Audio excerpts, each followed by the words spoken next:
माजी मंत्री जितेंद्र आव्हाड यांनी एका कार्यक्रमात महत्वाचे वक्तव्य केले. जर आम्ही भगवानाचं नाव घेतलं असतं तर स्वर्ग दिसला असता, पण आम्हाला स्वर्ग बघायचा नाही, असे ते म्हणाले.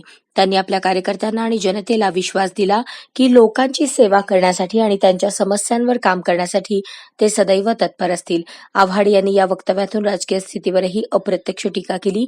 जिथे काही राजकारणी फक्त देवावर विश्वास ठेवून यश मिळवण्याचा दावा करत आहेत, ते म्हणाले की त्यांना लोकांचे हित आणि विकास महत्वाचे आहे. अगर भगवान का नाम लेते तो स्वर्ग दिखता. आम्हाला स्वर्ग बघायचंच नाही.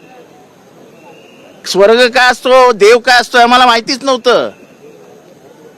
मानवाचं जीवन काय असतं हे आम्हाला माहित नव्हतं. ते आम्हाला आंबेडकरांनी दाखवलं. आणि त्यामुळे आंबेडकर आंबेडकर आंबेडकर आंबेडकर म्हणणं ही फॅशन नाही, तर आमच्या अंतरात्म्याची आवाज आहे. ही जर कोणाला फॅशन म्हणत वाटत असेल तर त्याला परत एकदा आम्हाला मागे न्यायचंय. संविधान आलं नसतं तर मनुस्मृती आली असती. स्त्रियांना स्त्रिया म्हणून जगता आलं नसतं.